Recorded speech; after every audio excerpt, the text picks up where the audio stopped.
I didn't realize Councilman Corey wasn't here. We're going to need a motion to allow him to participate remotely. So moved. Motion by Councilmember Second. Forbes. Second by Councilmember Purdon. Councilmember Bogas. Councilmember Purdon. Aye. Councilmember Carr. Yes. Mayor Steinmeier. Aye. Councilmember Fullick. Deputy Mayor Forbes. Councilmember Corey. Here. Yes.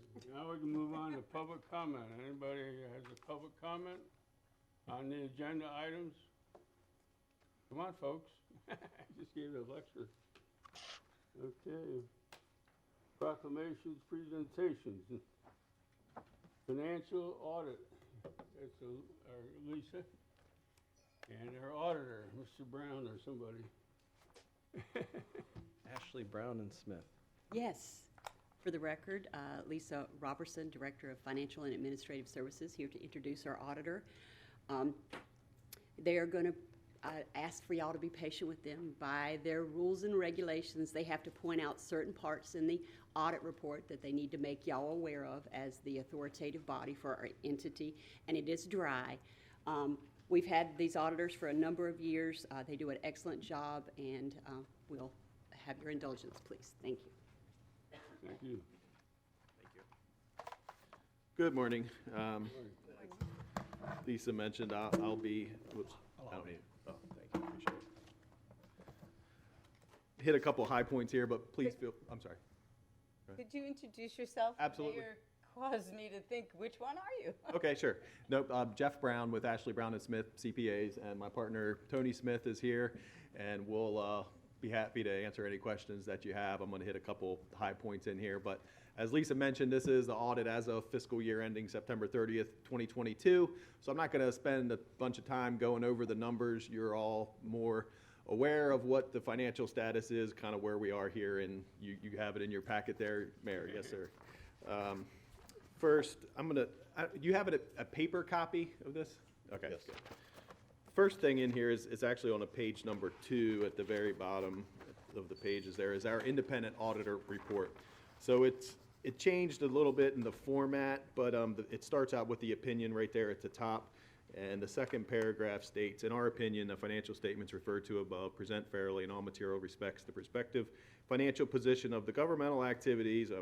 So in English, the old term was unqualified, unmodified, clean opinion, if you will. It basically means that the financial statements as they were prepared by your staff are in accordance with generally accepted accounting principles, government auditing standards. So we did not have any adjustments, no issues. So we appreciate their expertise and professionalism in preparing this document and making the audit process as smooth and efficiently as it could go. Next is on page 5 is what we call your management's discussion and analysis. And I encourage you to kind of keep this as a reference document. It's in a narrative format. It's got some comparative information in there, some charts and tables and things like that. It does provide a nice overview of the financial highlights for the year. Couple other, and then so you get into the financial statements, and then back it turns into the notes to the financial statements themselves. If you turn all the way back, one of the things I want to point to your attention here is all the way back on page 72 at the bottom. There is a footnote in here that discusses the hurricane and the recovery and the financial. I'm sorry, no, page 55. Hurricane Ian, strong category 4, but it does mention that with it occurring September 28th or whatever that date was, that the city does plan to utilize disaster and operating reserves as well as unassigned fund balance to provide initial funding for costs related to Hurricane Ian and anticipates reimbursement from the federal and state agency. So there is disclosure regarding obviously the major financial impact to the city there. If you flip back a few pages to page 58 is the budget versus actual schedule. One of the things we obviously look for and test is to make sure that the city did not overspend the legal authority of what you as the council have established there, but about 2/3, 3/4 of the way down the page, there's a line that reads total expenditures. The final budgeted amount of just over 16 million, and the actual was 14 million, so your $2 million, what we call favorable variance, so you did not overspend the budget. Something else to bring to your attention is if you flip back to page 99. In here is what we call a single audit regarding grant expenditures, but there's some check boxes here back on page 99 that just basically state that there were no material weaknesses regarding, and this is all specifically to the single audit, but there was no significant deficiencies, no material weaknesses, no non-compliance issues, so nothing in here that's negative that we need to point to your attention. Everything is positive, complied with everything that you were required to. And then same thing on page 100, financial statement findings. There's the last sentence under that heading. There were no financial statement findings that are required to be reported under government auditing standards. And under that Part 3, findings and question cost, there were no findings required to be reported under 2 CFR 200.516. And last couple things here. Page 105 is another one of our reports to you. It's a management letter. There's numerous references in here to Florida statutes, rules of the Auditor General, financial condition and management, but they're all positive statements. No issues, nothing that you need to be aware of as far as that goes. And last thing is back on page 109 is our report on internal control over financial reporting and compliance. The last sentence on the top of page 110 in that first paragraph, second to last sentence, is that during our audit, we did not identify any deficiencies in internal control that we consider to be material weaknesses. And then again, a similar positive statement under the compliance and other matters. Last sentence in that second paragraph states that the results of our test disclose no instances of noncompliance or other matters that are required to be reported under government auditing standards. So with that, I'd be happy to try to answer any questions you may have. Page 99, halfway, near the bottom is major federal programs. And what's this, 750,000? That is, Federal programs, what is that? what that means is that, so that's the authoritative body that sets up what we call this single audit. They say if any grant that's in excess of that $750,000 number is what they consider a major program, so it has to be audited on its own. So that's what that's referring to. And the 14.228, what is that? That is just the federal government's number that they assign to grants. Okay, I read it. It's tied to HUD, so it's part of the Department of Housing Urban. That 14 point whatever, that's where those numbers come So from. I don't remember last year you didn't have anything to change, or was there any changes last year? No, sir, no. You wouldn't know whether we spent any of that reserve or the emergency, or Lisa, do I have to answer that? We're going to talk about that under your budget. We're going to Okay. highlight all that and talk about your reserves and your unassigned fund balance as we roll into our next budget year. Yes, sir. Okay, very good. Thank you, sir. You're welcome. Any other questions? Chris, can you tell me I always wanted to say the words Roman numeral 4. What do you use for your economic condition and outlook? I don't really see that you do an economic forecast, and it's probably not appropriate, but what do you use? Basically, we're looking at that unassigned fund balance type of a number, just to make sure that you have enough. We were just talking about that before the meeting.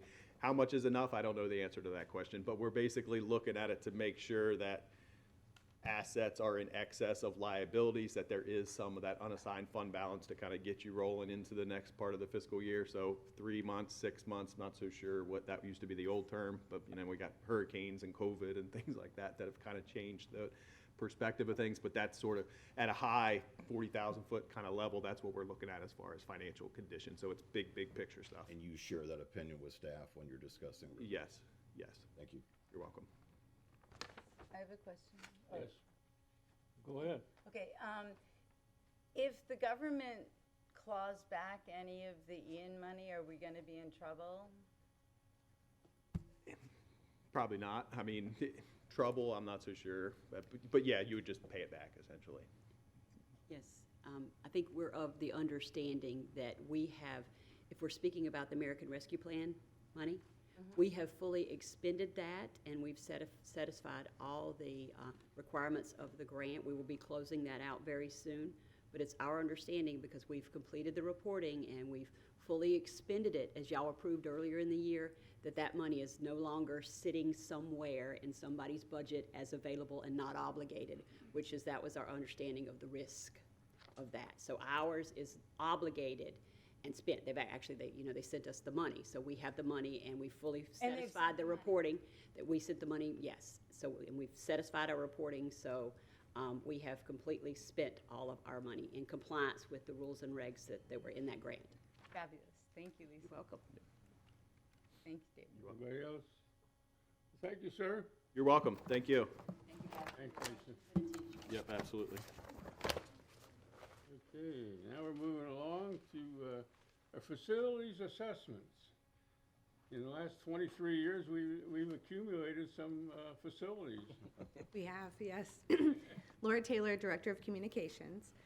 As City Council will recall, you authorized staff to execute a multi-year contract with Weston and Sampson for a facility assessment study. The assessment study included 6 city-owned sites comprised of 19 buildings. Before we get started here, I did want to address the fact that staff has already begun working on handling some of the Priority 1 life safety concerns. There was some mold found, some reinforcement of structures, some electrical work that needed to be handled, and we have started doing that. We will be identifying some funding in the next meeting for the upcoming fiscal year so that we can continue to focus on Priority 1 life safety concerns. And today we are just asking the council to receive the presentation. And if you would like to identify any potential future uses for buildings, that would be welcome. We will have Wade Brown from Weston and Sampson now come up with his team to go ahead and give you the presentation. Thank you. Thank you, Laura. All right, I recognize you from, I saw you Yeah. on TV. Exactly. Logan's gonna load it up here, I think, first. And lower. TVs.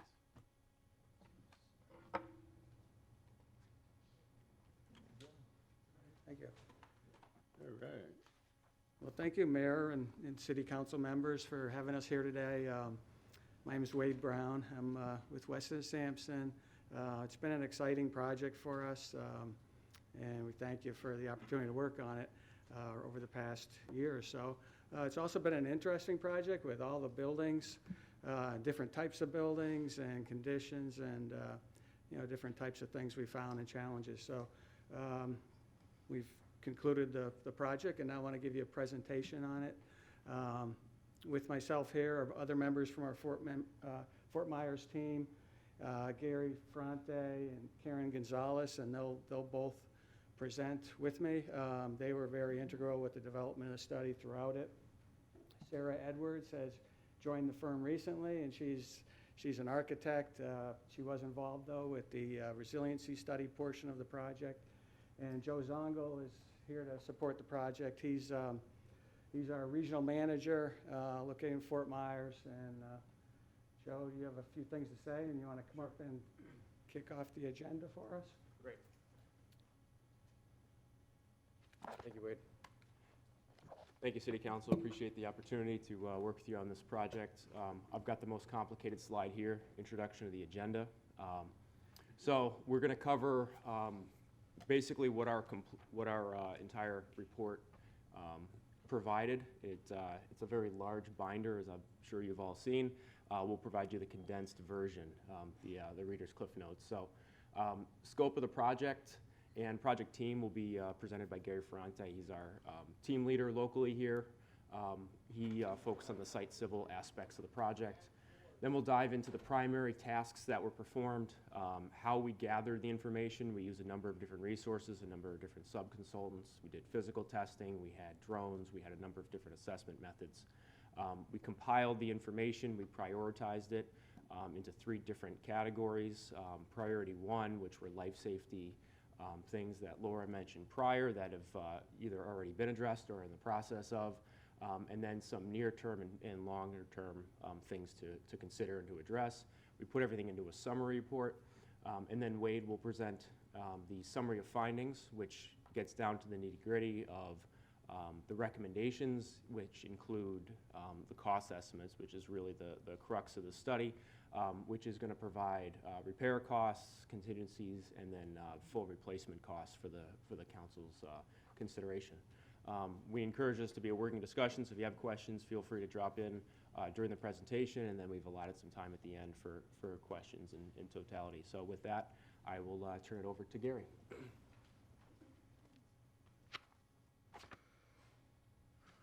Thanks, Joe. Just like to start with an overall scope of the project. As Laura mentioned, it included 6 sites, which you can see here on the screen. The rec center complex, the old library, the community pool, the Wonder Gardens, the Lyles Hotel, including the artist cottages, and the sheriff's substation. In all total, 18 buildings.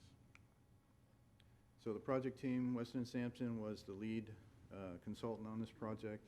We were involved primarily with the structural evaluation, building envelope, the site civil stuff, and the resiliency portion of the project. We had RG Architects as our sub-consultant, who is primarily involved with ADA compliance issues, architectural finishes, and ingress and egress considerations. Burgess Brandt was our go-to sub-consultant for HVAC, mechanical, electrical, and plumbing inspections. Team Logic IT focused on the information technology conditions of each of the buildings. KCI Technologies provided laser scanning, LiDAR, and drone survey, or drone services. And Ardeman Associates was involved in some of the materials testing, including pavement cores, mold testing, and asbestos testing. And I'd like to introduce Karen Gonzalez to talk about the methodology of the study. Hello, thank you, Gary. Okay, so for this project, we divided our efforts into 3 main tasks. We had the gather existing information, which is where we reviewed all of the documents that were given to us, where we performed the on-site visits, we took videos and pictures with drones, and it's where we perform all of our material sampling and testing. After we had all of that information, we proceeded into our compile, evaluate, and assess task. I'm gonna talk a little bit more in detail about this on the following slides, but it's basically where we took all of the information, we assessed it, we identified the deficiencies, we evaluated them, and put it into our report. Excuse me. After the report was done, we then proceeded into creating our summary report, which is a document that doesn't include too much detail, but includes key components to give you an overall picture of what our findings were. Going back to the compile, evaluate, and assess, we had, after we identified our deficiencies, we assigned them a priority level. We had 3 priority levels. The first priority are all of the deficiencies that are considered to be critical, and they should be addressed within the next year. These are all of the deficiencies that relate to life safety, ADA compliance, and some code compliance. We then proceed to priority number 2. These are all of the deficiencies that should be addressed within the next 5 years. They are not considered to be critical as of right now, but if left unattended for too long, they could worsen, become critical, and possibly increase the cost of repairs.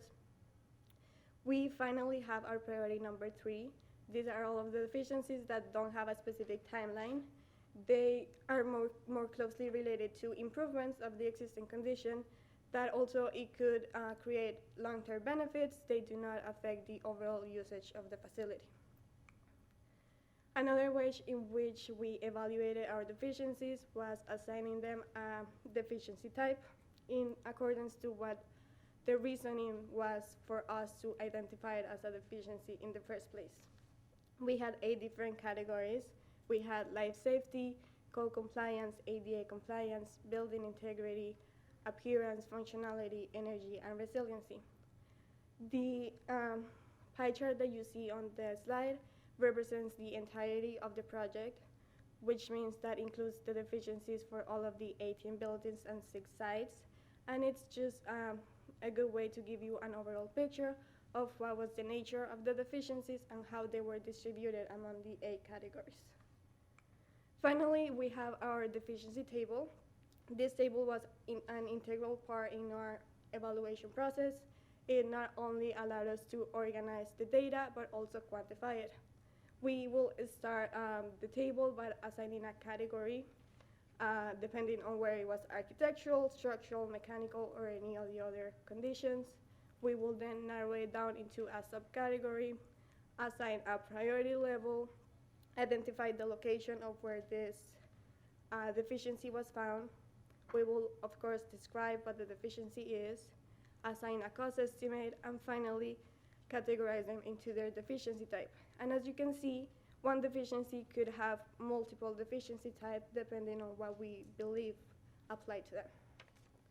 And now I'm gonna leave it up to Wade, who's gonna give you the summary of the findings. Thank you, Karen. So summary of findings, I'm going to talk about these three main points focused on the cost and the distribution of the cost. So start off with the preliminary estimated project cost. That'll be broken down by repairs and replacement, comparison replacement of a building, and the upgrade allowance for each of the buildings.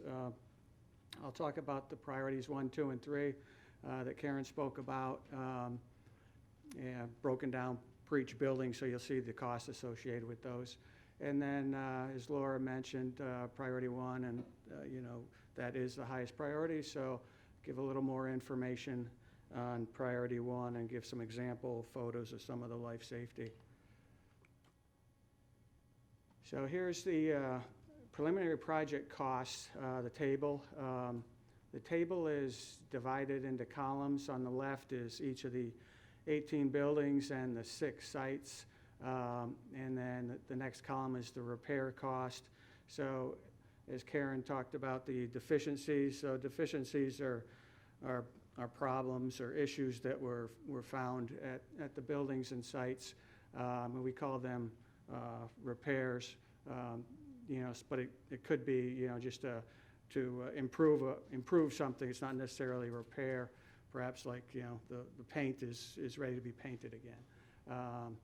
So, the repair deficiencies are repairs, replace, resurface, modify a component.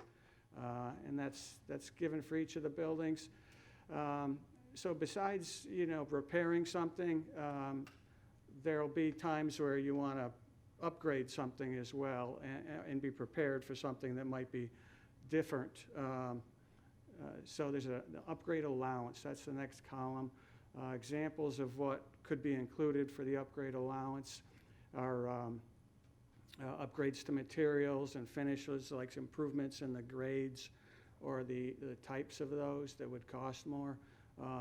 Floor plan modifications, if, for instance, a building, you want to change it around a little bit for a different use. If you want to further save some cost, energy saving improvements. Many of the sites were flooded, so you may want to consider flood proofing some of the buildings. And then some of the buildings are more suitable for a structural hardening to resist high wind forces of a catastrophic event. So that's the middle column. And then on the right column is it's a comparison cost. So if you were to replace a building, that would be the estimated cost for that. If you were going to repair something, then the cost, recommended cost would be the repair cost plus the upgrade allowance.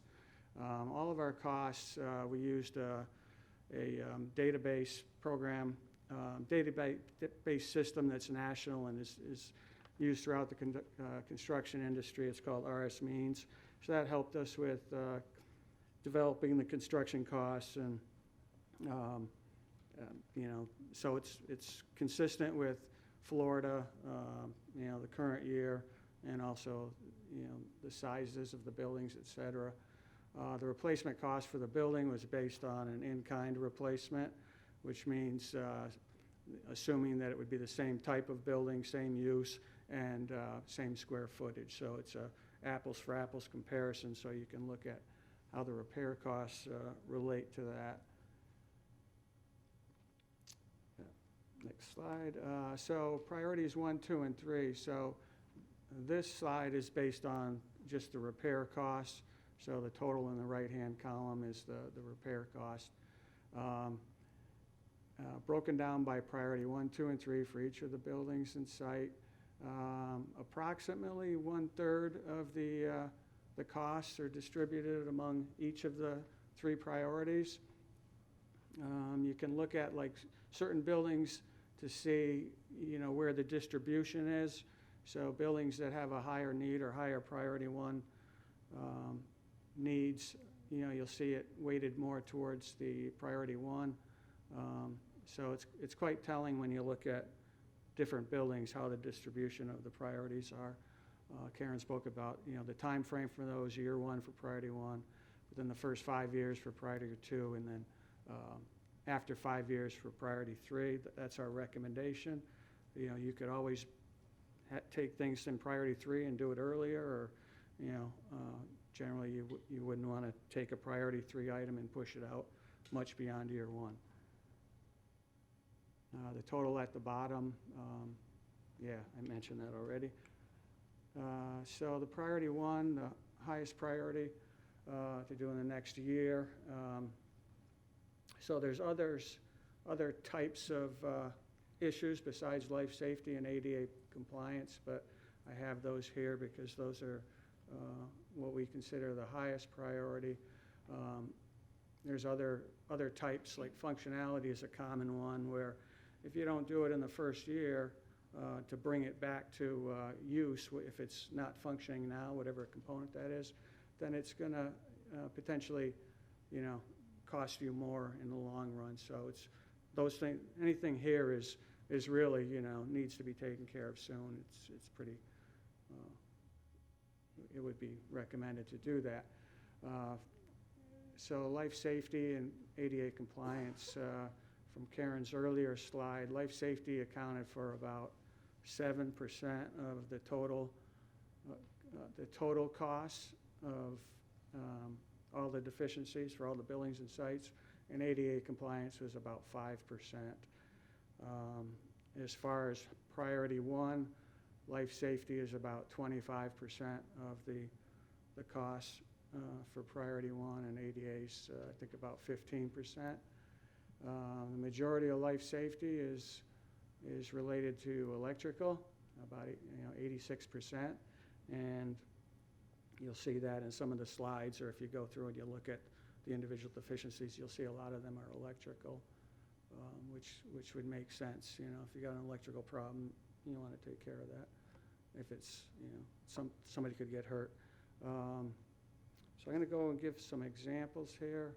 Well, ADA compliance was typically issues related to architectural or plumbing, and typically in the restrooms or kitchen areas or egress type things. So I'm going to give you 4 photos, example photos. So one of the typical life safety architectural type deficiency was related to getting out of buildings in an emergency. There's a code requirement for the maximum force it should take to push open a door to escape. And some of the doors in some of the buildings were noted that the force to push it exceeds the code allowance. This is located in the new rec center at the southwest exit to the gym. This one's a little more unique. It's the door is rubbing on or has in the past rubbed on the concrete surface outside the sidewalk, which we believe is caused by there's excessive water in this area coming off the roof or draining from the site. That is, we believe it's likely getting underneath that slab on grade, and the soil is swelling, and it changes, as the moisture changes. We believe, but the other egress issues are typically like the door frame or the hinges are, just not working properly. So recommend those are addressed. Here's an electrical issue. This is at the maintenance building on the north side. It's an exterior pole mounted. It's the main service to the building, and There's corrosion within when you open the panel, you see some corrosion on the main conductors there, electrical conductors. This is at the pool house. Laura mentioned this one. Disregard the white PVC pipe. That's just a pipe coming from the pool into the equipment area. A building at the pool house, the west side where the pool equipment is and chemicals are stored in that area, and it's also a moist condition. The building's 30 years old, 30 plus years old, about 35 years old, so you're going to see corrosion over time with the moist conditions and the corrosive environment. So there are several of the walls that have some signs of pretty good signs of corrosion. In this case, this is a column. That's the base of a concrete masonry block column. It's heavily cracking, which is caused by the rebar inside the masonry is exposed to the chemicals over time, and it's corroding the reinforcing, which is expanding. So this should be addressed. This column supports a concrete beam, which supports a portion of the roof. And that column can be addressed. The simple way recommended to address that is with a temporary column rather than redoing the masonry, which can take time. So place a temporary steel column would be the best, right next to it.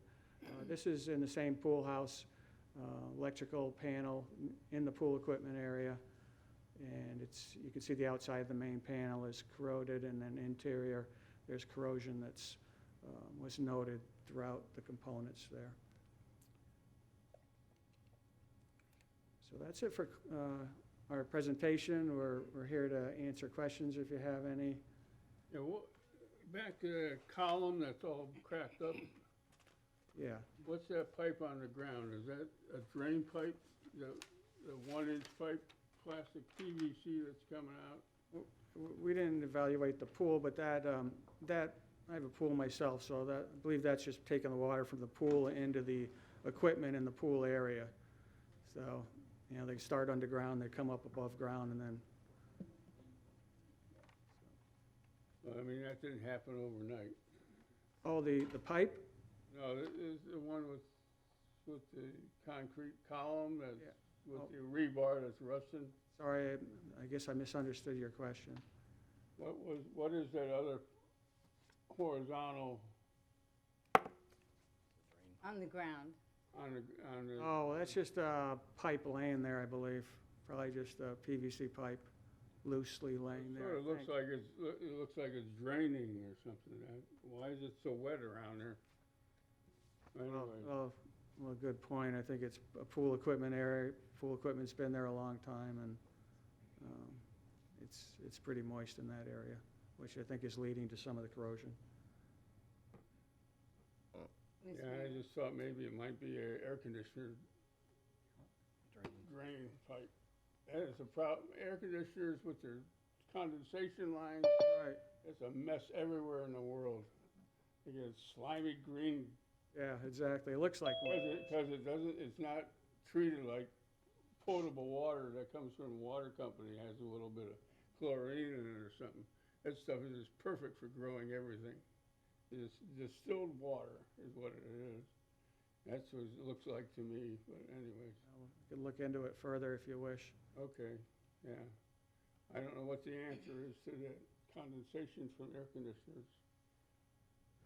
What do you do with that?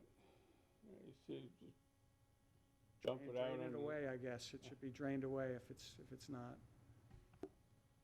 I mean, not necessarily this particular case, but in general, you must run into that all the time. With window air conditioning, Yeah. I'm not a mechanical engineer myself. I'm Uh-huh. a structural engineer, and we don't have our mechanical engineer here today, but I'm sure he'd be able to give us a good answer. yeah, well, come up with one for the world. Okay, very good. Anything else? Any other questions? Yeah. Nigel has a question and I have a question. Let's see, you had your hand up first. Go ahead, Laura. Go ahead, Thank you, Laura. Nigel. So the corrosion on the electrical panels, is it just gonna get worse? Yeah, I And think that's then- typically what happens. Okay, and then it seems that the chemicals being stored, are you gonna like suggest, can you contain those chemicals? Like in a little tent or something, you know, like concrete building I think those are, with no rebar, plastic.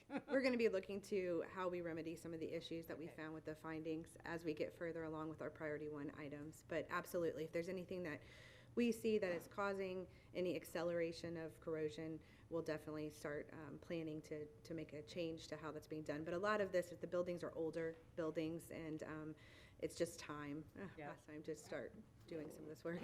Some people like old Florida. We got old Florida all over the place. Yes, not. Yeah, just a comment for our newer citizens and the folks that have not been here very long. Just for the record, all of these buildings but one were built prior to us being a city, so neither our current staff nor former staff are really responsible for the construction and how this was done. We're remedying the past when it was the county. Jesse has a question, sir. What else was I gonna say? Sir? Jesse has. Yes. is this time to make a motion? Can I make a comment on one of the buildings? No, we're just discussing, Make just presentation. ask a question right now. Okay, no, I don't have a question. Oh, now the library, what would keep us from moving the sheriff's department in there, or code enforcement in there immediately? So I think at this stage, we are, if you would like to identify use for that building, I think we would giving some direction on some of these buildings would help us do some planning, yes. Mr. Mayor. Yes. In support of what you were just saying, I think, just so people understand totally, due to the geographic importance of this building, like the mayor's pointed out, this is a very valuable piece because how great would it be to have community police presence back in Bonita Springs instead of off Coconut Road, right? Number one. Number two, we have a skate park, a pool, we're building a kiddie pool, we have a middle school, a rec center, and a playground, all in that direct area, right? We have no police presence there. So if we had our substation right there, we wouldn't have, a lot of the general public doesn't know this, but I mean, it wasn't even that long ago, maybe a year and a half ago. We had a gentleman who had to be removed from the pool a number of times due to inappropriate activity in the showers, right? I think people like that who roll into a situation where you have playgrounds to your left, middle schools to your right, and a kiddie pool in front of you are probably in a type of paradise. So I think having community police back in Bonita Springs, back in a building that we have, and frankly, for putting code enforcement in there, we've got these guys working out of their cars and closets all over the place. So if we could they work with LCSO every day anyway. So if we could have them both in the same building, I think that it's really advantageous for us as a city, and it protects a center where we have the majority of our children. So I think it's a very good idea, Mr. Mayor. I think so too. We're gonna investigate that, right? Can we make a motion for staff to proceed looking into that with LCSO? This is just a presentation. Yes, we can? Thank you, Derek. Okay, so, Mr. Mayor? Yeah. I'll second, if you make that as a motion, I'll second it. Okay, motion to look into the possibility of putting code enforcement in the sheriff's station and the library, and what would we need to, if there's anything in this health and safety issue that we need to do immediately before we put the people in there. I'll make a motion. Second? Can I make, Roll call, yes. before we do Excuse me. that, can you say that you want staff to work aggressively with the sheriff department to see if they want it and what they need special? Yes. Because I think that's what. Yeah, basically, yes, that's the same motion. Right, I'll Any other support it. comments? Councilmember Purdon. Councilmember Carr. No. Mayor Steinmeier. Aye. Councilmember Fullick. Aye. Deputy Mayor Forbes. Councilmember Bogas. Aye. Councilmember Corey. Aye. Okay, motion carries. Thank you, Laura. Now on the presentation, what are we gonna do with this here? Thank you very much. Consent agenda. We done? Thank you. Okay, thank you for your presentation. Consent agenda? Anybody want to make a motion? Make a motion. I'll second. Any other comments on the consent agenda? Roll call, please. Councilmember Carr. Aye. Mayor Steinmeier. Aye. Councilmember Fullick. Aye. Deputy Mayor Forbes. Aye. Councilmember Bogaz. Aye. Councilmember Purdon. Councilmember Corey. Aye. Okay, well, moving along here.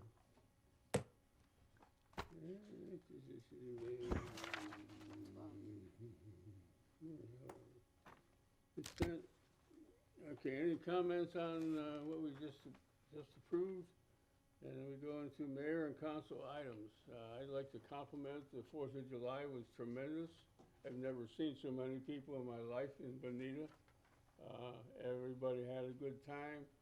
It was well policed with the bathrooms, the porta potties were under control, where some other times they were out of control, but there was an officer nearby, and everybody was lined up nice and clean and went very well. And I really appreciate Laura Taylor, because I worked with her to make sure we get these things nice and clean and safe for everybody, and I appreciate that. Anything else? Mr. Mayor, we have two green sheets under the council member items. First one is the license plate readers. That's Councilman Purdon. Burden. Well, you have none We're on written down. item 10. 10A, license plate readers. Yes, sir. Would you like to lead this? Yes, sir.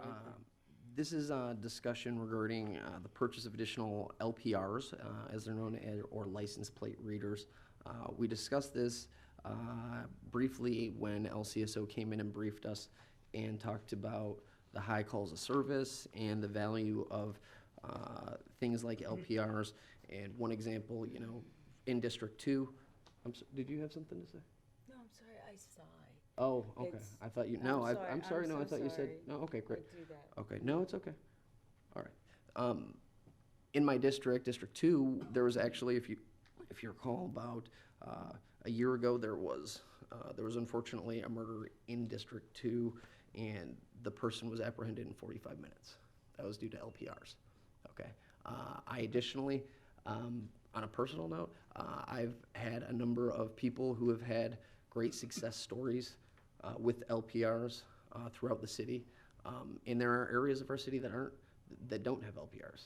And having those, and then the ability to plug them into the real-time information center that the Lee County Sheriff has, gives our citizens a lot better protection and ability to get results quicker. And with the portable ones that we're suggesting here for a pretty minimal price, they can lock down an entire neighborhood if they want, because they both entryway and exit ways. So if we think you're in this neighborhood, one on each entry and exit, So it's a very valuable thing, and I think it's a very low price, and we actually have money set aside, so we don't even have to take anything out of the budget to do this. So that's This year the or pitch. next? So this would be they would get this immediately, as soon as they bought it. Okay. So, yeah, so this would be money that we have available. They would get it immediately, and it isn't gonna cost us anything out of our unassigned fund balance due to, Very good. yeah, These would be two portables, correct? yes, sir. Yep. My opinion is that we spend a lot of money on insurance, for liability insurance, and maybe it makes us feel good, but it's cost us every money every year and year and year, and then when we do make a claim, then they triple the price. Where this might save a bunch of lives, and the sheriff's department, they keep us safe, and I'm well in favor of both of these, and let's get it done. We need a vote on that? We need a motion to, Well, I have a comment, if I may. Yes. We have spent over $300,000 on the sheriff's department this year. We hired 2 new detectives and we bought another. When you look through the budget, it's over $300,000. So I'm just curious, are there any other municipalities that are contributing to the Lee County Sheriff's Department? How much does Estero pay? How much does Fort Myers Beach pay? I mean, why is it seems as if Bonita Beach or Bonita Springs is solely supporting and funding? It's a different setup. These are dedicated to the city of Bonita Springs. Oh, they're not going to use the license plate readers anywhere else? No, well, that's lame. This will be dedicated to the city. Just like we got our first detective. And here, the reality of the situation is this: we are running an over 60,000 person city on 40,000 people police force. So we are behind. The fact that we're only getting 2, honestly, it should be double that. And I'm going to ask for more next time around. Because if we want to continue to be the great city that we are, we can't forget the fact that law enforcement goes hand in hand with that. Think of the downtown we just approved. Think about where the downtown was 10 years ago. That doesn't happen. That doesn't happen without LCSO, right? So if we're going to continue to grow and we're going to continue to be the beautiful city that we want to be, we are late and we are behind. So giving them the resources they need at least gets them to a point where they can start to try to keep us, keep us in one of the top tiered cities in all of Southwest Florida. And so how many do they have? What do you mean? How many license readers do they have? They don't have them. They just like we didn't have a detective that was our own, we have a detective that's our own. Just like we're giving them 2 more officers, we need to give them 2 more officers. We had 2 this year. Right, and we're doing 2 more. We haven't voted on that yet. Right, that's coming up. On the next 2. Yeah. So, But we're looking at the license plate readers at the moment, and I call for a vote on that, or a motion for that, and a vote. Well, I'd like more information. that's great. So, did we have a motion? Vote against it. You have a motion To, to approve the purchase. Second. Mayor Steinmeier, Aye. Councilmember Fullick, Aye. Deputy Mayor Forbes, Councilmember Bogaz, Aye. Councilmember Purdon, Aye. Councilmember Carr, No. Councilmember Corey. aye. Okay, motion carries. Thank you. What do we have to here? The 10B, Mr. Mayor, it's also Councilman Purdon. Goodwin and Terry Street. All right. So we have 3 properties all day to look at, and I'll be as quickly as I can. I'll start with the one that is a potential pocket park. Which one is that? That is the Goodwin. Okay. So the one on Goodwin, essentially this is a small property that is off of the Imperial River, and it's an area pretty much I started paying attention to it because people kept dumping there. So as you're driving down Goodwin, people are dumping there, and then the property is owned by some person out of state. Long story short, it's a small property, but it's touching the Imperial, and it has on it one of the most beautiful banyan trees you've ever seen. I don't want to blaspheme and say that it might rival our own banyan tree downtown, but it is one of the most beautiful banyan trees I've ever seen. Currently, there are unfavorable things that happen back there because it's kind of just left to its own unique situation back there. But if we were to buy this property, hypothetically, Vacant? It's vacant, and it would not need a lot of clearing. The realtors actually reached out. They would pay for a pocket park potentially with a grant. So we buy the property, and now we have this property with this beautiful banyan tree right on the water, and then people aren't dumping there. There's nobody doing anything nasty back there, and we have purchased this beautiful tree that's going to be on the water. And with everything that we're doing on the Imperial, this piece later on, especially if we get the realtors to pay for it, I mean, this is. Is it for sale? It is not. So I think we would have to kind of approach. But the person lives out of state. They've owned it for a number of years, and the price they paid for it, honestly, is not very significant. So that's the first property, and then the second 2. All right. So if you're driving down Terry towards the middle school, right past the intersection, the circular intersection, right? Right over the laundromat on the left-hand side. On the south side. Yeah, on the south side of the street, you're going to see 2 properties and the signs say that they're dual zoned, okay?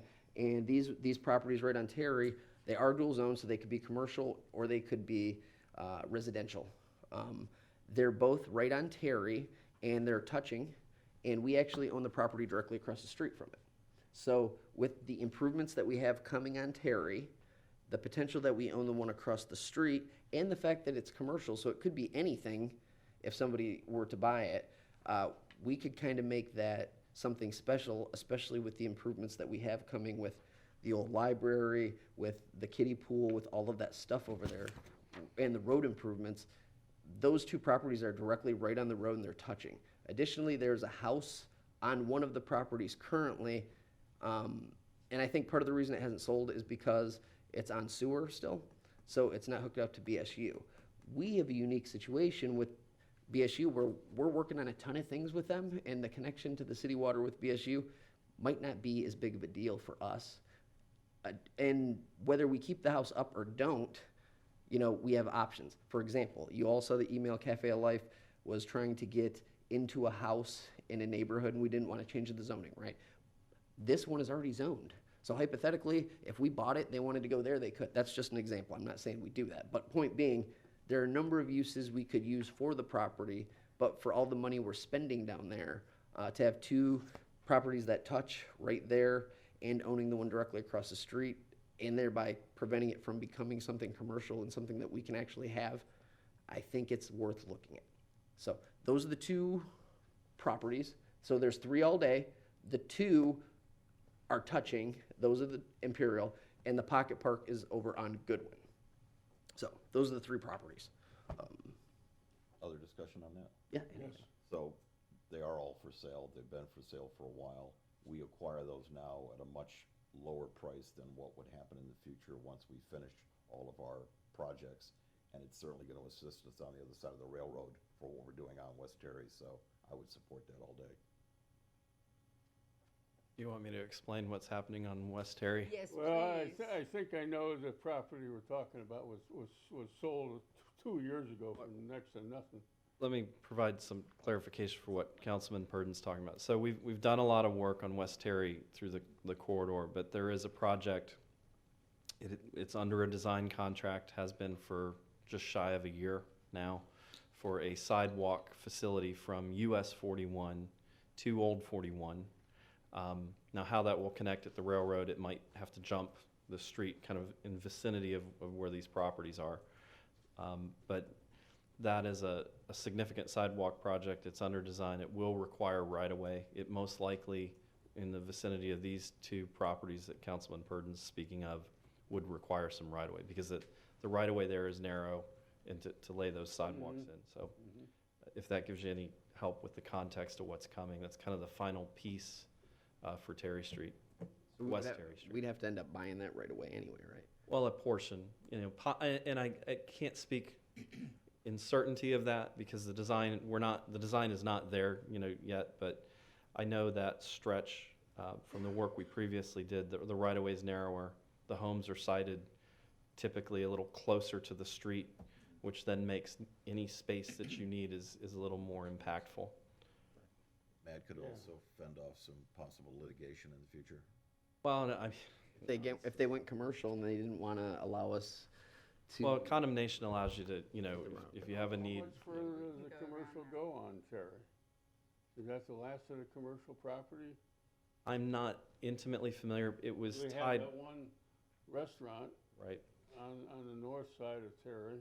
It's tied to the work we did with DPZ a few years ago with the implementation of the form-based code. And forgive me, I'm not Yeah. intimately familiar where those I lines thought are. that was They a peter out though right in That this was a vicinity. residential neighborhood right there, but And now you're saying It it's is. commercial. It is. There's not a lot of properties like this one. This one got dual zoned by DPM, but back in the day, and it's one of a few holdovers. So there isn't a bunch of like these that you're gonna find abutting the road that are actually dual zoned.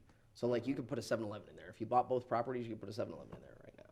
There's an older private residence that abuts them on the other Yeah. side. I'm not sure who owns that, but that is a residence. Yeah. Yes, Fred. Yeah, Matt, what, normally in something like this, we authorize staff Can you to, speak to the microphone? we authorize staff to determine what the price should be or get pricing from somebody independent? Well, I think you, normally, you got two different situations going on. One, Councilman Purdon's talked about 3 properties. 2 of them are contiguous, and I believe are owned by the same landowner, and they are for sale. So, we could reach out, if you gave us direction, we could reach out and find out, what a price would be. And if there was interest, we can come back to you and we can talk about, whether we would need an appraisal or whether you're comfortable with the purchase price, similar to what we did with Mr. Piper's property, right? Correct. You're not required to get appraisals for acquisition of property. I mean, ultimately, when you're disposing of property, that's our policy, that we get appraisals. When you're acquiring property, you understand that it's an arm's length transaction, and the seller, we're in a willing seller circumstances. There are occasions where grants, certain funding sources require appraisals. I think in this situation, it'd be best to first just approach the property owners, see what they're willing to part with the property, and if the price is, let's say, inflated in our opinion, then maybe we would get appraisals to justify pushing that price down, but I don't think that The county would have an idea what it's worth, right?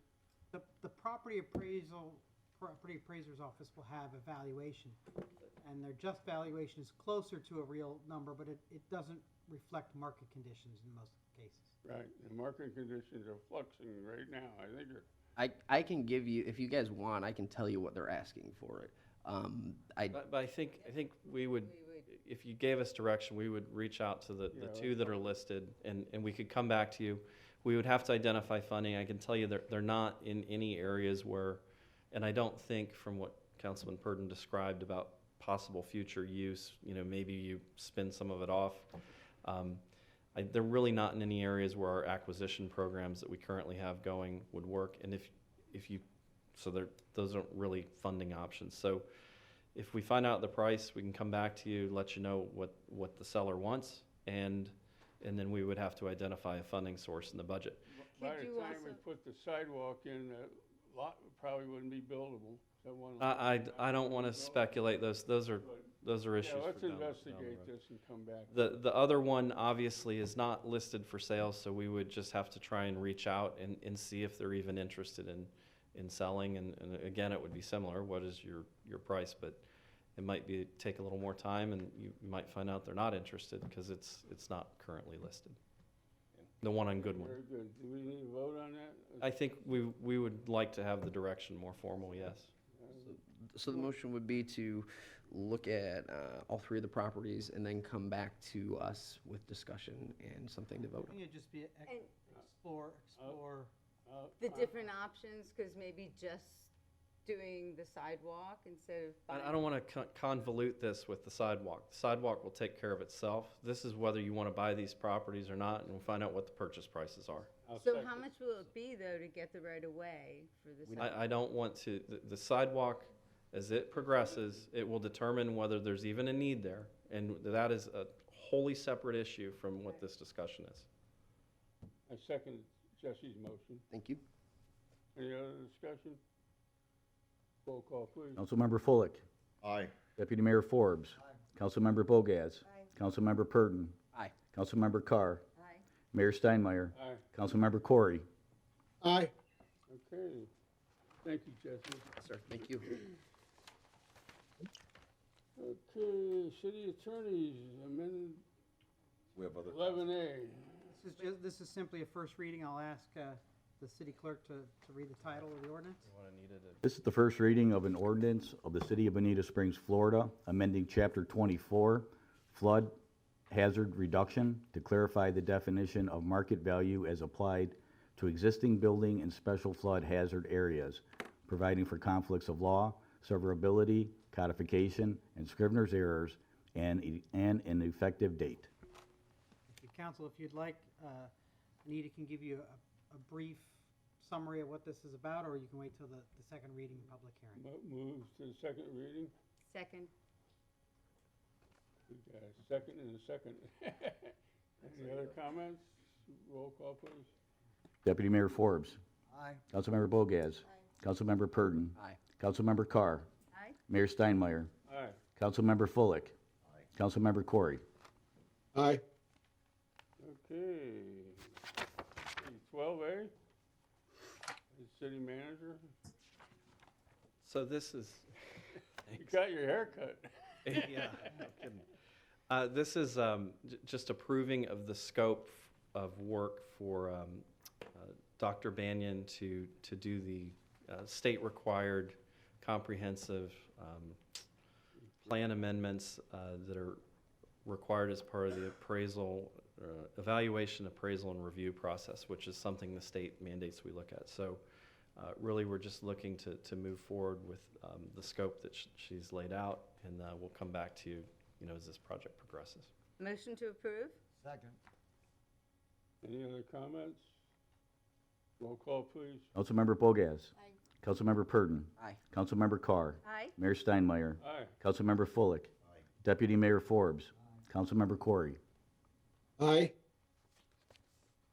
regulations, traffic, okay.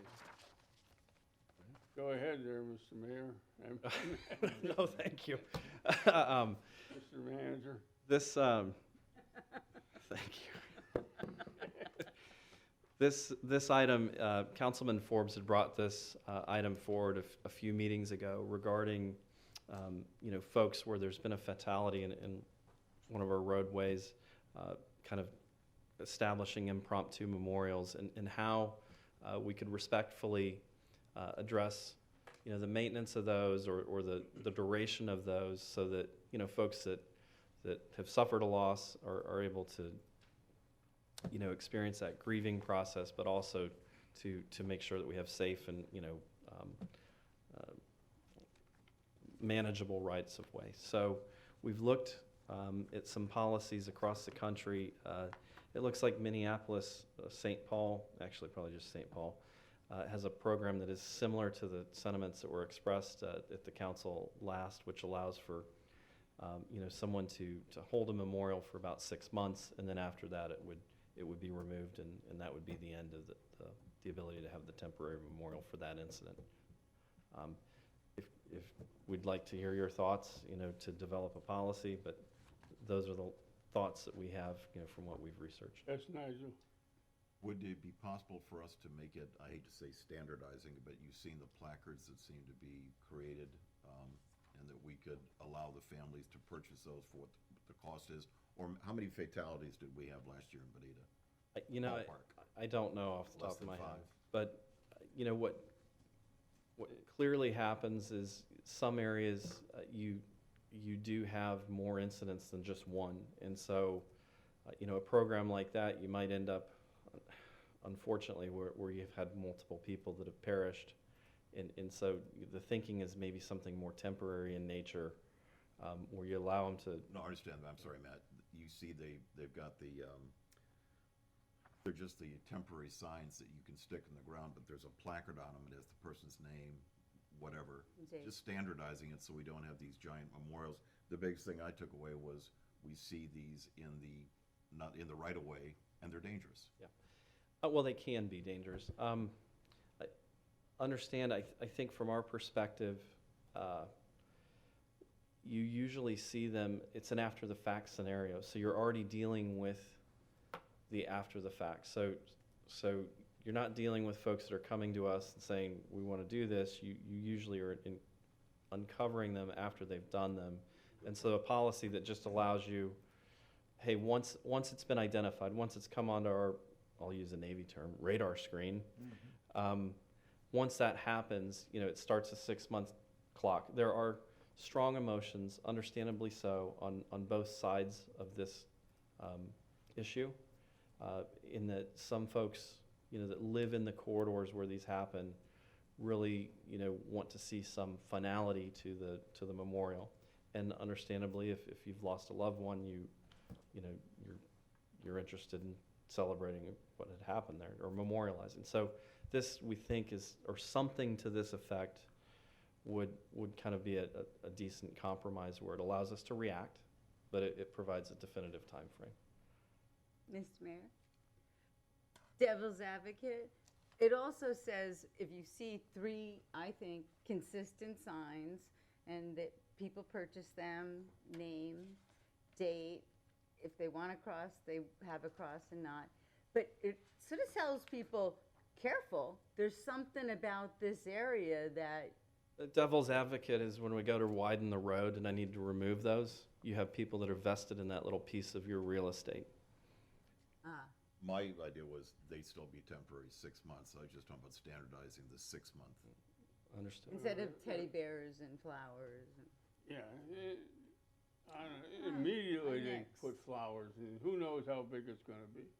Now, if it starts falling, well, you're not allowed in the median under these rules that we're looking at. Would you like? You can't control people when they're grieving like that. If you lose lose son or daughter or something, you wanna do something, you're just pulling your hair out. You had a, The St. Louis. St. Paul. Or St. Paul, or wherever it is, has a good deal. You know, if it's a nuisance, if it's blowing around the neighborhood, then it can be removed immediately. I'd look for a shorter period of time, maybe 4 months or something, but I think that's a pretty comprehensive look at it without putting a sign out there that becomes a permanent thing. Everybody's gonna, you know, have the whole house, a whole city filled up with signs. Yes, Jesse? Mr. Mayor, I agree with everything you said, first of all. Second of all, I would just a friendly amendment or thought process from the staff side on this. There needs to be a process, like we go out a week before we're gonna pull it and leave a note or something there to communicate to the family that, all right, we're pulling this in a week to give them notice to get it up. And then additionally, in 1 week, you will then have 1 week to get the stuff from the rec center. And when I say stuff, if you go by the one by the high school, you know, I bet his mom wants that helmet back that's there right now. You know, I bet she does. I don't know. I haven't spoke to the family, but I bet she would like it back. If she doesn't see the note, I want her to be able to go to the rec center and get it. So we have to just set up an internal process whereby if they don't get it, we need to let them know the best we can, whether that's 2 weeks or a week, whatever the deal is, and then give them, you know, time to come collect the things that were on the site as opposed to getting rid of them, because some of those things are going to be stuff the families will probably want to keep. Mr. Mayor, on Councilman Purdon's suggestion, I actually think I would recommend that maybe we come up with a little mini sign that we can stick as soon as it's noticed. Because we're identifying a time period when we're going to remove it. So if we notice one and we're going to say 4 months or 6 months, we put that sign out there immediately. It has the better chance of them and as they come back to get notice of it. And I think that's probably There is one thing I know Councilwoman Bogas has a question, but there is one thing I wanted to point out. And I think there's two issues that have been talked about here. But the immediacy where you're reacting, which is really what this is geared to, where someone's already put something out there, is one, if there's a safety issue, it has to go regardless. You know, no notice that, you know, if someone has put something that's interfering with the travel lanes, we have to remove that. But two, is once this period of time, whatever it is, that we would come up with, you know, 4 months, 6 months, if someone comes back immediately, because I'm sure that can happen, then the policy should really address, should you then immediately remove? Because I think it should, because once they've had their 6 months or 4 months, you take it away, and then someone comes immediately and starts another 6-month clock for the same incident, you're not really addressing the concern. Well, how do you stop that? You put it in the policy, and then as soon as we've kind of done what Derek said, then once it's had its time, we'll remove it, and then if it comes back immediately, it would be removed. Can you bring this back in a green sheet or next meeting or something? Yeah, what we'll do is we'll adopt it as a resolution and to add into your administrative code. We'll model it along the lines of this 6 months. But I kind of cut Councilwoman Bogas off, Mr. Mayor. No, I mean, you answered a few things that I was thinking. But just out of curiosity, does the city have a lot of phone calls or issues with this at this point? I've had a number of emails from Hawthorne, well, I mean, I don't want to say Hawthorne. A particular gentleman in Hawthorne has reached out to me a number of times on this specific one, because it's right outside of his community. Yeah, I particularly don't care for the one I see, you know, how long, you know? Well, I think it's hard to say how long a family should have to grieve when Well, yeah. you lose a well, loved one. We, And I you asked know, him, if we did an ordinance today, can we do it retroactive? I mean, we have some that have been there 6 months anyways. And I don't, and they're on the media, you know, it's just, well, you know, it's a ticklish situation. Well, Ms. Mayor, and I think that also asking somebody to come to the city to purchase something after they just lost a loved one is just, I mean, That's I think that That's not right. no. agreed. So council, if I'm reading the room and the comments, you're looking at, allow them to stay unless they're unless they're a danger immediately, for a period of 6 months, notice them immediately as soon as they've been discovered, and then hold the items for a period of time, for them to be collected afterwards. And then no. And then no recurrence. reoccurrence. Those seem to be the key elements that I'm hearing from everyone. Keep it simple. Okay. All right, got direction? I think so. Thank you. Very good. Thank you. One thing we didn't address on that, and you brought it up, Rick, was what about, so now we just passed this, so people are on the clock moving forward. not We'll have to bring retroactive. something back Okay. It before won't that. take that long to bring something back. Well, I mean, the point being, if we're doing it on the first day that it gets there, even if something has been there for 3 or 4 months, if we just passed it, then technically they get 6 months from now. Okay. I mean, Unless it's a safety issue in the Well, divide. couldn't we, you know, if there was a fatality, we could find out when the person was killed and go 6 months from that. I don't think we should do anything retroactive. I think that's Yeah. cause more problems for you.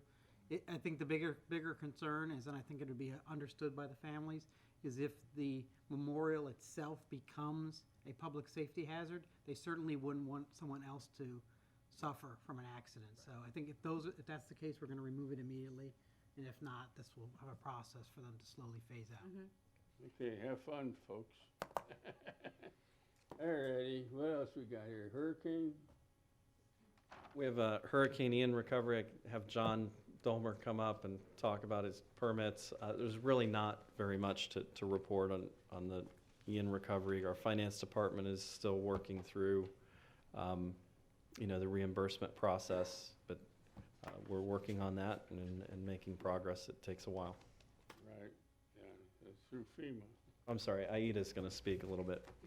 Thank you. John decided since you didn't need my comments for flood ordinance, he'd give me this pleasure. As a lot of our hurricane response and preparations for this season ties into our reporting requirements for both the state's floodplain management office and the regional office out of Georgia for FEMA. We've certainly, permit applications currently, we've seen a level off where we're remaining a consistency. Our review timeframes are more reflective of what we previously had pre-storm. So we're very pleased with ourselves on our response time, both for phone. Aida. Councilman Corey, could you turn your microphone to mute? She's so good, and I'm gonna be Lisa when I get my treasures. Mute, Chris. Yes. Councilman Corey, we can hear you. If you maybe would mute your microphone. But she's still. I'll text him. Sorry, Aida. Not a problem. Permitting is going more along the lines and timeframes as we had pre-storm, so we're very pleased with that, both telephone, email, and processing response timeframes. We've certainly learned a great deal of lessons and taken any constructive feedback that we received from the community post-Hurricane Ian to heart, and we're addressing that in this year's hurricane preparation and procedures, which is really reflective of a lot of the demands that both the state's floodplain management office and FEMA has put on us. Their reporting requirements are something we've never experienced before, and we hopefully never experience again. We have reports going out to both offices on a weekly, monthly basis with more in-depth reporting on a quarterly component. But for council's information and those members of the public watching today, we are prioritizing both our permitting procedures, our public outreach, our documentation for FEMA, and a huge emphasis on interlocal communication. Why I put the emphasis on interlocal coordination is that we did see and experience a great deal of discrepancies, for example, with FPNL. Depending upon what crews we had for those emergency reconnections to restore utility services, some crews actually wanted a specific permit to track the process by city staff to release that reconnection service. Other crews did not feel the need for documentation by paperwork. So we've reached out to FPNL, see if we can't get this solidified, and possibly, I think, by one of the local House bills, for a uniform process, so it doesn't matter what response team is showing up, that we have an agreed policy. Staff is prepared to automate that process by documenting it via permit procedure with condensed applications, no review timeframes, just to expedite the process, should that be what the power company chooses. We are increasing and automating our processes for our residents for documentation that they need for their insurance claims. We had not encountered it before, but we had a huge demand for what they call a loss of use statement. And that was really a documentation for them to turn into their insurance, primarily homeowners, for dislocation or relocation expenses for where they've been displaced for their homes, to help recoup some of that within their policies. We thought we had one or two. We ended up with over 240 of these letters being requested to assist our citizens. So we've certainly taken that to heart and automated that process so they immediately get it upon email after we have verified their damages. So that way, if they have limited access to both printers and scanners, they have it in a ready-to-go email format to forward to their insurance carriers. We are also restructuring on how our visibility of staff during outreach events are done in the field, with increased, identifying safety vests, providing both permit requirements for guidelines, what damage notices mean, when can you remove your placard, outreach documents for utility contact information. Unfortunately, we don't see too many phone books floating around these days.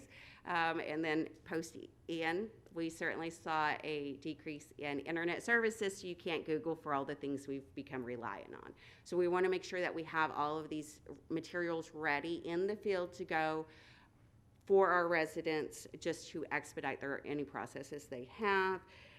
Also increasing our outreach of financial assistance contact information as released by the state's floodplain management office.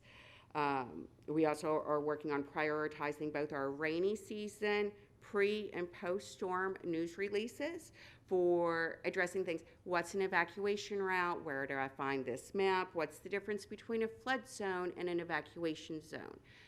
A lot of this information, unfortunately, people tend to have that ostrich effect, that they bury their heads in the sand and don't really retain the information until it's necessary. And then it's a crash course. So we want to make sure that that is easy to locate, that we're constantly pushing it pre-event. Because we want to, and because especially now we're having a lot of increased calls on verifying a contractor's license, or contractors are no longer showing up after they're cashing their checks. So we're trying to increase those outreach documents to best protect our residents, to be good stewards of the community. And of course, if there's any other information that council feels that we're not focusing on, we're happy to hear that feedback. Well, this is a little off the subject, but we have vacant lots where the neighbors or somebody's dumped a bunch of stuff on. It's a vacant lot. Is there any government agency gonna pick that stuff up? Unfortunately. Or how do we, or maybe Tony can address that. I can address that very, very briefly.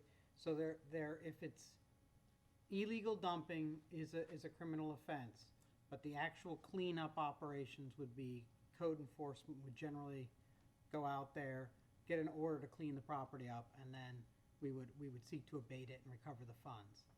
You know, What was that? Now, the property owner has to pay to get it cleaned up? that's from a code enforcement standpoint, that is the only power the city has to do that. Okay. A property owner What is was that about reimbursement? responsible for maintaining their property, for protecting their property, and for ensuring that it's not utilized as a dumping ground. That's the other part of the argument for why that would be the mechanism we would utilize. Is a criminal. Illegal on dumping some- is a criminal matter. Okay, so the property owner should notify the sheriff's department If they're aware of it, yes. before they call code enforcement. Well, the property owner wouldn't normally call code enforcement on themselves. The property owner would, if someone is dumping on their property, would notify the sheriff's office. If it's a place that's been dumped repeatedly, then oftentimes the sheriff's office may use something like a license plate reader or something like that to try and identify the individual. Yeah, well, that would help the property owner say, hey, I'm getting, it's not my stuff. Correct, but it's not, He's still gonna have to clean it up, correct. but at least the sheriff's department might be able to catch somebody dumping. Or the city clears it up and then we put a lien or we then charge the owner. So the city will take care of it. We're not Wait a putting the minute, onus Slow on- process. It's No. really the property owner The as a property last owner can resort. hire his own people to clean it up. And If he they or don't. she doesn't, we'll do Then it. code enforcement will proceed. Correct. We're on the same page. Yes, But it's not the city's responsibility to clean up on a vacant lot correct. Correct. that somebody else has dumped there, is it? No. I don't think so. Okay, so Tony, have you had many of these problems with people? You come forward, please.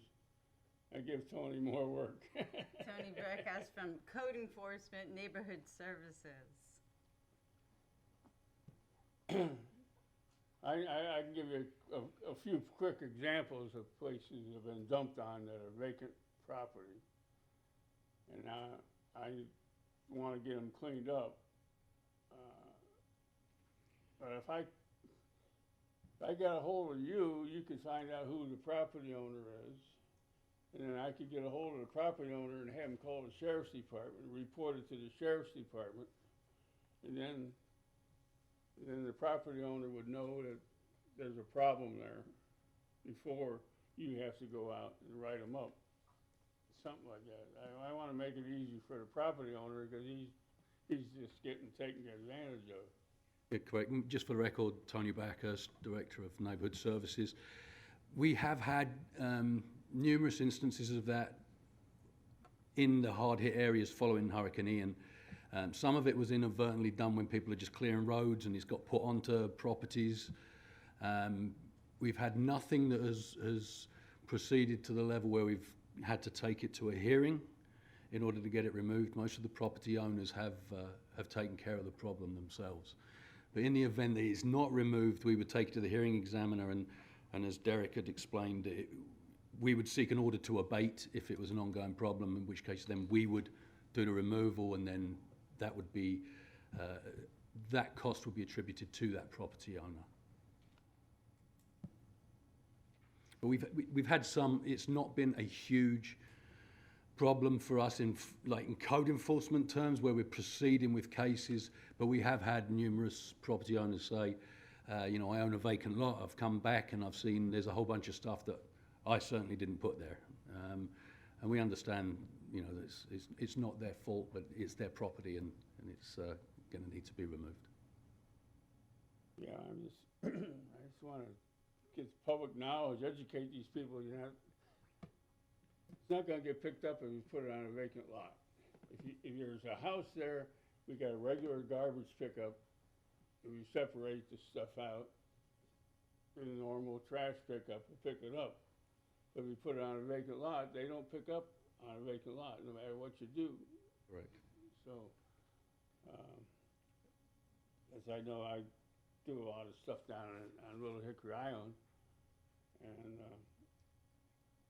I end up putting it in front of somebody's mailbox or by somebody's mailbox where there's a house, and then it gets picked up on their garbage day. You know, the public can do that. If they ask the neighbor, hey, you don't mind if I put this trash out here for a day? The garbage guy comes by tomorrow and he'll haul it away. There's ways around it, but, okay. Yes, sir. Well, if you're finished, Mr. Mayor, I've got a couple of items that I wanted to bring up before we Thank you, Tony. Thank you. moved on. At our next meeting on August 2nd, Lee County will be here to present part of the spending plan, the high-level spending plan for the community block development or community development block grant disaster recovery funds, the $1 billion that have been in the news. So they'll be conducting a public meeting for comments for the public. They'll be presenting to City Council, part of their plan. 5:30 meeting? Yes, sir, in the evening. And then, kind of additionally, another kind of hurricane type update. We did meet after our June meeting, but prior to this meeting, myself, Arlene, and Councilman Corey, with one of the staff coordinators with the Resilient League Committee to talk about a potential, it's not a guarantee, for a planning grant coming through the hurricane relief efforts. They were looking for an area, and we told them, look, we would need council's buy-in, so that's really what I'm asking. But what we talked about, given the parameters of the grant, the Rosemary Park area seemed to be an ideal candidate for this planning grant for, trying to develop a long-range plan for improvements in the area. It also is in the low to moderate income area, which is where this CBDG DR money a large portion of it needs to be spent. So Councilman Corey may be able to speak a little bit more about it, but if council is comfortable, we would submit the Rosemary Park area just east of Old 41, because in discussing this potential opportunity, it seemed like an area that was kind of checked several of the boxes, and they were open to the idea. Sounds great. Does I Chris don't want know to? exactly how you would improve the neighborhood. It's all built out. Well, that's what the plan, it's planning, so that they would hold public meetings, and you would develop. We are going to widen Rosemary Park or put sidewalks. on Improve Rosemary, not widen it, but, That's all on sewer, or is that all septic? no, it's on sewer.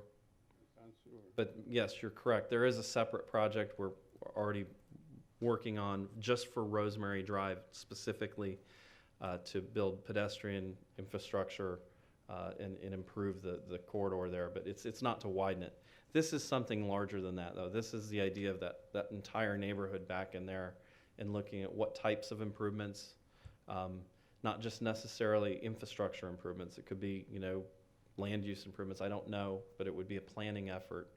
And it seems like there's some opportunity with this funding. And if council is comfortable with that, we would submit that as a See what they come up with, yes. A motion to definitely Include it. explore, yes, please. You need a motion on that? I'll make a motion, we investigate the possibility. Yeah, I think we need a motion to take back to the Resiliency Task Force. So, yeah, would appreciate it. Would be looking for input from the district that includes Rosemary Park. And but it seems like an ideal candidate for what they're trying to do, so. Okay, I made the motion, he seconded it. Councilmember Purdon. I'll second. Aye. Councilmember Carr. Aye. Mayor Steinmeier. Aye. Deputy Mayor Fullick. Deputy Mayor Fullick. I'm sorry. Thank you. Casual around. I'll just be Councilman Fullick and say aye. 2 years. Sorry. Councilmember Fullick. We had a coup d'etat during the meeting. Councilmember Fullick. Aye. Deputy Mayor Forbes. Aye. Councilmember Bogas. Aye. Councilmember Corey. Aye. Motion carried, thank you. And I have one other thing, Mr. Mayor, just a point of information. I had a meeting yesterday with our contractor, our design build contractor, for the additional parking that council directed us to build on the bamboo lot. And so construction will start, is anticipated to start around the first week of August. Might be July 30th, might be August, the first or a little bit into the second week, but so that project is designed and they will start moving swiftly to build the parking. And how many parking spots is that, 20 or 40 or 30? I don't It's remember. somewhere in that range, and I don't know off the top of my head. I really don't. We need the parking. so It's consistent with what was shown through DPZ. It's really just that concept made to life. All righty. Anything else? No, sir. That's it. Okay. Oh, reports. Do we have any reports from the city council? Fred? Yeah, I've got one that, if you remember at the end of the last meeting, I brought up 3 different proposals that I knew of were being submitted to the Recovery Task Force and all that. There was no negative comments on any of them. In fact, Jesse was very complimentary of one in particular. We need to make it legal. I got to have a motion that we support the 3 of them. That would be the one that the YMCA has turned in, which would allow them to get that preschool, pre-public school up to where it's at 100% capacity of students. And it's going to go to help them raise the salaries of the teachers, assistants to teachers, other staff. I think they're planning to also buy, if the grant would go through, a better bus than they have so that they could bus them. And one advantage of what the Y does, it operates that school the year round. They are not necessarily in the classroom during the summer when the kids are off, but they still are keeping the kids. They get a free breakfast, they get a free lunch and a very good midday snack. Everyone that's there get free swimming lessons from licensed professional swimming teachers. So if they're in there for 3 or 4 years, by the time they go into public school, they're probably swim better than most of us here at the dais. So that's one. Second one was one that Feed Thy Neighbor has put together, where they want to build, not build, build could be an option, but they would acquire something and they would convert it into a restaurant, food industry, school for people that want to go into the food and beverage employment. There's a shortage in all these areas. So they would also be working with people that have been in some small amount of trouble to, that would be a qualifying thing that a probation officer would allow them to do. So that's the other one. And then the third one was one that I came up with at a meeting of infrastructure and also natural resources, which is for the county through this thing to establish a higher minimum flood design standard than we currently have. Bonita's okay, we've got ours. We raised it from the 25-year isolated storm, which you never flood with that, to a 100-year storm. But when we flood, we've always had a lot of rains before that, so it can't be an isolated storm. So that's the third proposal. A couple of these have gone in through a committee, but they need to go in through the task force, and Chris can't legally submit it because we didn't approve it formally. We approved it by consensus, but that wasn't good enough. So I'll make a motion that we support those 3 proposals. I'll second that. Any I'll comments? second the motion. Could I have more information on the infrastructure and natural changes that you want to make, and then Feed Thy Neighbor. What are the costs involved in all of this? There's no cost to us, number one. Number two, you all got copies of the stuff because I had the city clerk email them out to all of you because I couldn't do it. So you all received them a week or two ago. In fact, within the week after we talked about it the last time. Roughly speaking, I think the why, you got to remember, this is 6 years worth of funding is what's going on. I think theirs is more like for 5.5, but I think it's in the neighborhood of maybe $3 million, $4 million. The Feed Thy Neighbor, I think, is $1.5 million, and there's very little cost other than I put. Wait, Feed the Neighbor is another 3 million? Pardon?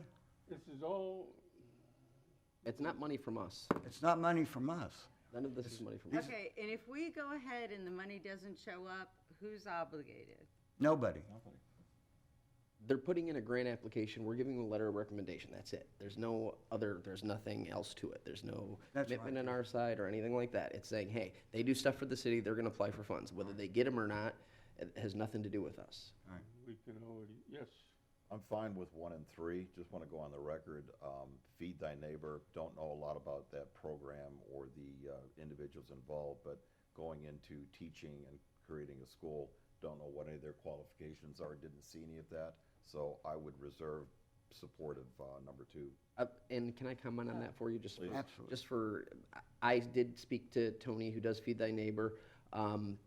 He did Feed Thy Neighbor through the storm, and he's just like, he owns a bunch of property, but really and truly, he's just kind of converted all of his efforts over the last number of years to creating this nonprofit that feeds people in Bonita. So essentially, with the large amount of federal dollars that are available, there is a venue whereby they can apply for dollars, and if they get approved for said dollars, there's a workforce training component involved. So then they could be, it's like Lulu's Kitchen down in St. Matthew's House down in Collier, exact same model. So you have folks who are learning a trade within the restaurant, but at the same time, they're also able to prepare the food that Jesse, they I then give understand out. that, but what are their qualifications for opening up a school? Ooh, His that's- qualifications, I mean, Well, that's the YMCA Right. you're talking about now, the YMCA. no, a training school. You talked about a training school that We Feed can- Thy Neighbor. Right, there's regulations that they Nothing have to to, do with YMCA. right, there's gonna be regulations that they have to submit showing that they've hired somebody or that they have the appropriate Understood. accreditation to do all that Wouldn't stuff. those dollars be better spent or allocated to schools or technical schools we already have here in Lee County? But they aren't our dollars, and nobody else has asked. Well, there are tax dollars. And we have, well, no, here's the thing, the dollars are there, and they're either gonna come to Bonita or they're not.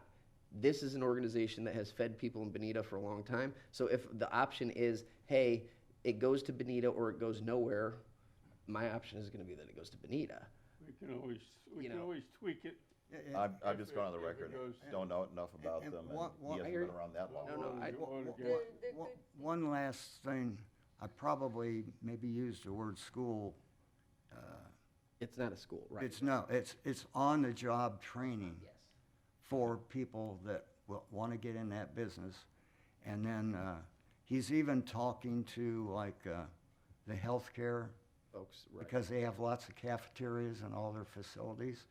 Also, the Board of Education, because every school's got usually a cafeteria of some type. So they are excited about it because it provides a way for them to get people in at a Low-level. very workforce low-level training. So salary. you're saying the school system supports Tony? Well, they'll be in, that's one of the letters. He got one from a school board member, and and also from Lee Health. So Lee Health and the school board both did letters of support because they have also worked with him. And in fact, the chairman of the Board of Education submitted it. So, But we want to get our representative to be able to. so it's in Bonita, but we had regional folks at the Lee Memorial Hospital and at the school board of Lee County put in for this nonprofit that operates in our city, simply because we didn't want to do it because we knew we were going to have to come back and vote on it. But they had established records with both Lee Memorial and the school board where they were comfortable doing letters for them. So, Can we have a vote? I understand, yeah.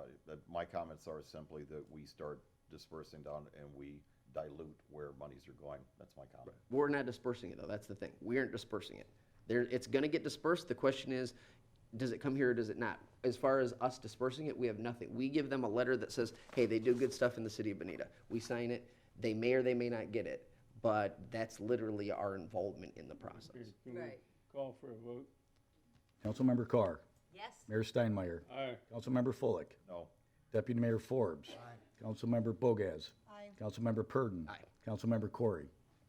Aye. Okay, very good.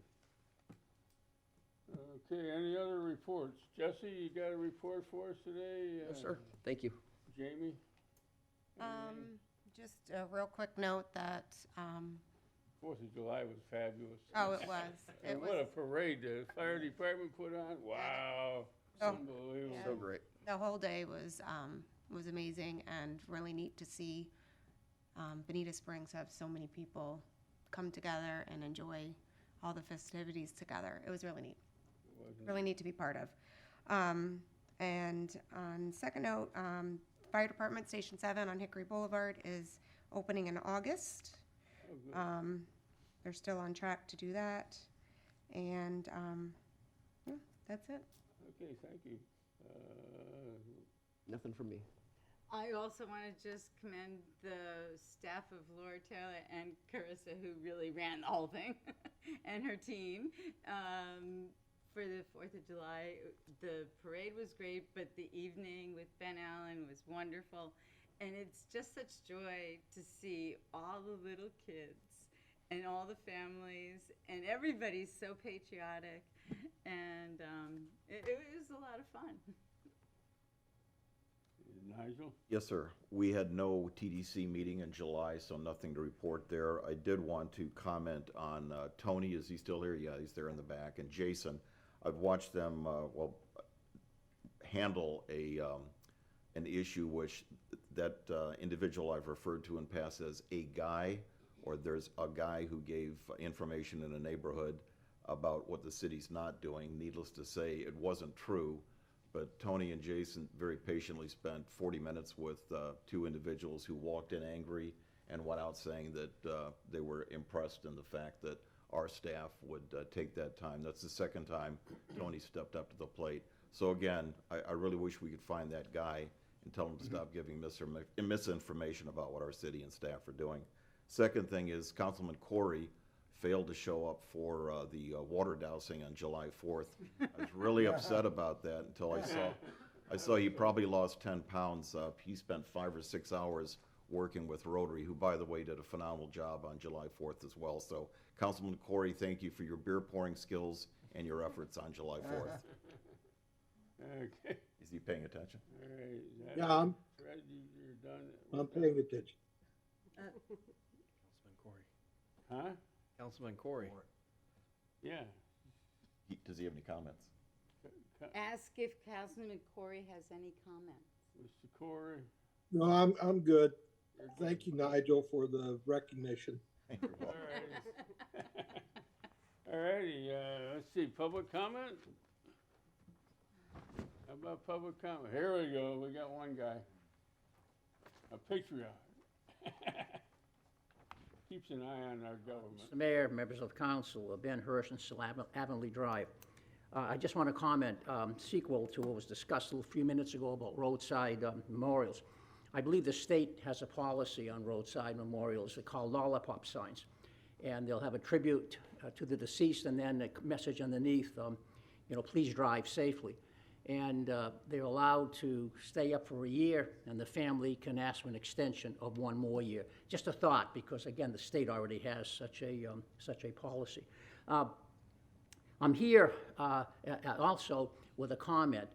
Currently, I serve on the zoning board as vice chair, and I want to make it clear, full disclosure, that what I'm about to say or recommend is my own comment, not discussion, and I don't represent the zoning board.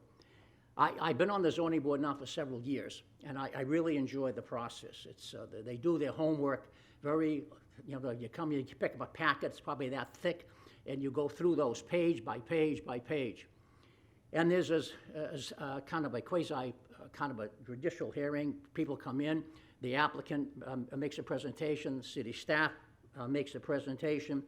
Present there are lawyers, consultants, architects, traffic consultants, et cetera, as well as staff, and then, of course, members of the public. And they all, get sworn in, they make their comments. The zoning board takes some time, considers, and renders its decision.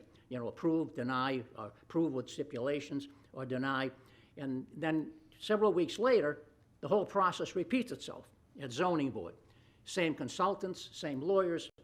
It's expensive. And I've heard a lot about, trying to, say, Bonita Springs light, light government, and who wouldn't support that?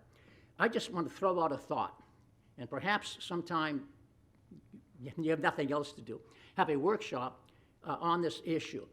Is it really necessary to have the zoning board render its decision, having all those consultants present? Sometimes the meeting's a half an hour, sometimes they go for hours. But I can say this, as a member of that board for several years, boy, do we do our homework. We really and truly do. But then a couple of weeks later, the city council gets it. Why is it could not be, say, a workshop where you can discuss this, and maybe there's a way to streamline it? For example, let the zoning board render its decision and say it's a denial. Well, then the applicant has a right to appeal. He could appeal directly to the city council, and then you go through the same process all over again. But why go through, and most of the time, the city council will rubber stamp what the zoning board has done.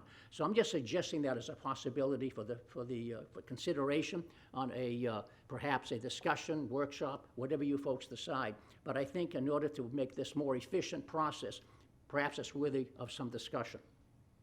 And I have one last word, and I know that Assistant City Manager is not going to like what I'm going to say, but with respect to Paradise Road, there's a lot of construction going on with the golf course, heavy trucks back and forth, and that's going to be the scenario for the next year or two.